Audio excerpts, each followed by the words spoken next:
Hello, this is Srishti. Welcome to Pratiyogita Darpan YouTube channel. एक बार फिर से हाजिर हम मई महीने की मैगजीन के सार संग्रह को लेकर। इस वीडियो में हम ऐतिहासिक व्यक्तित्व एवं ऐतिहासिक स्थलों के बारे में बातचीत करने वाले हैं, लेकिन यहाँ पर सिर्फ आपको पॉइंट वाइज जानकारी मिलेगी।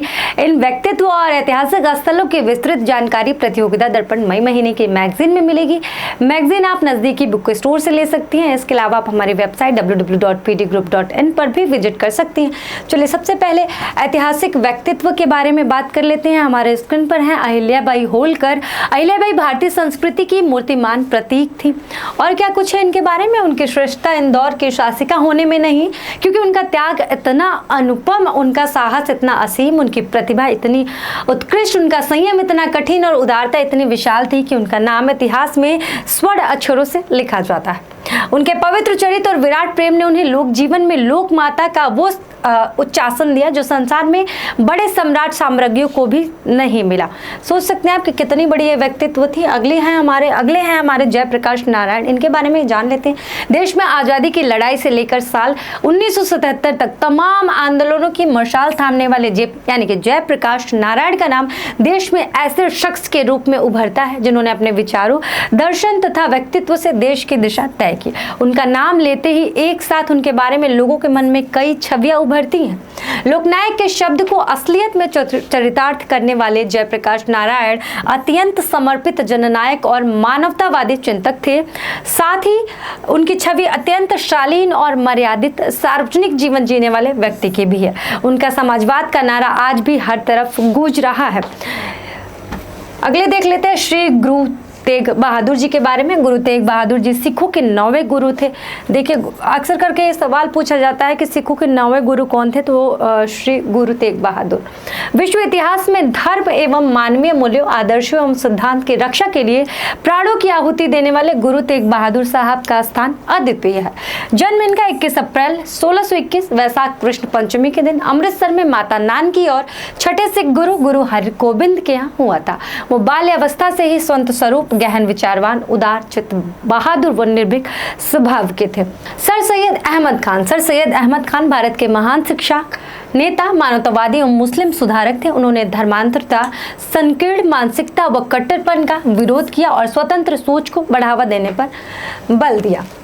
अब ऐतिहासिक स्थलों के बारे में जान लेते हैं, लेकिन ऐतिहासिक स्थलों के बारे में बातचीत करने से पहले आपको ये बता देते हैं कि जितने भी ऐतिहासिक व्यक्तित्वों की बात हुई है उन सब के बारे में विस्तृत जानकारी मई महीने के मैगजीन के सेक्शन में ऐतिहासिक व्यक्तित्व एवं स्थलों में मिल जाएगी। वहाँ पर आपको विस्तृत जानकारी आप देख सकते हैं। चलिए अब अरिकामेडु के बारे में जान लेते हैं। यहाँ पर पॉइंट वाइज आपको बताया जाएगा। केंद्र शासित प्रदेश पुदुचेरी के 3 किलोमीटर दक्षिण में जिंजी नदी तट पर स्थित अरिकामेडु दक्षिण भारत का एक प्रसिद्ध पुरास्थल है।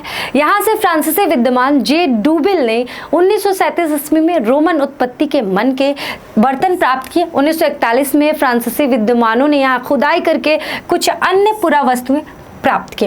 तत्पश्चात यानी कि उसके बाद भारतीय पुरातत्व विभाग की ओर से 1945 ईस्वी में M.M. व्हीलर द्वारा यहाँ खुदाई करवाई गई। 1947-48 में J.M. कास तथा 1990 ईस्वी के प्रारंभ में विमला बेगले द्वारा यहाँ उत्खनन कार्य करवाए गए।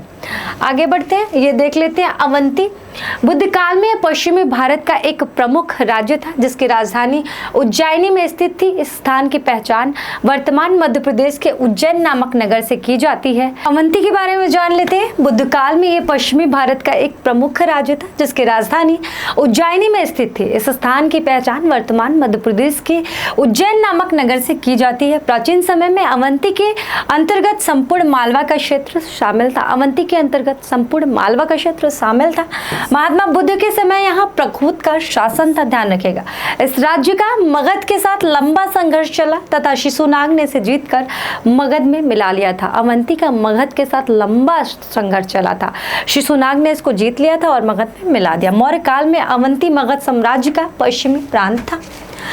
कोपिया के बारे में जानते हैं। उत्तर प्रदेश के संत कबीर नगर जिले में खलीलाबाद से 12 किलोमीटर उत्तर में स्थित कोपिया गांव में पुणे स्थित पुरातात्विक अध्ययन के एशिया के संभवतः सबसे बड़े केंद्र डेक्कन कॉलेज के सहयोग से डॉक्टर अशोक कुमार कानूनगो के नेतृत्व में उत्खनन कार्य किया जा रहा है। भारत में प्राचीन काल के कांच उद्योग की बाबत यहाँ नवीनतम जानकारी प्राप्त हुई।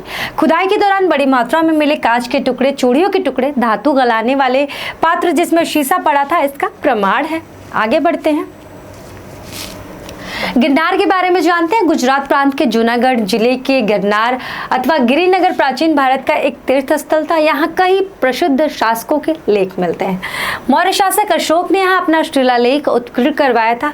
शक महाक्षत्रप रुद्रदामन का संस्कृत भाषा में लिखित प्रथम अभिलेख भी यहाँ से मिलता है। इसमें मौर्य शासक चंद्रगुप्त के राज्यपाल पुष्यगुप्त वैश्य द्वारा बनवाई गई सुदर्शन झील का उल्लेख है, जिसके बाद की मरम्मत रुद्रदामन के समय में की गई। फिलहाल के लिए इस वीडियो में सिर्फ इतना ही, लेकिन वीडियो में जितनी भी जानकारी दी गई है उसकी विस्तृत जानकारी के लिए आपको प्रतियोगिता दर्पण मई महीने के मैगजीन को एक बार देखना होगा। मैगजीन के लिए आप हमारी वेबसाइट www.pdgroup.in पर विजिट कर सकती हैं। अपने नज़दीकी बुक स्टोर से आप प्रतियोगिता दर्पण मई महीने के मैगजीन को ले सकते हैं। कहीं भी हो, दूर दराज किसी भी क्षेत्र में आप ऑनलाइन घर बैठे हमारे मैगजीन को मंगवा सकते हैं। वीडियो अच्छी लगी हो तो कॉमेंट में हमें बताना ना भूलें। साथ ही किसी भी टॉपिक पर आपको वीडियो चाहिए वो कमेंट सेक्शन में आप हमें बता सकते हैं। हम पूरा प्रयास करेंगे आपको उस टॉपिक पर वीडियो देने का। हमारे चैनल को लाइक, शेयर, सब्सक्राइब जरूर करें। धन्यवाद।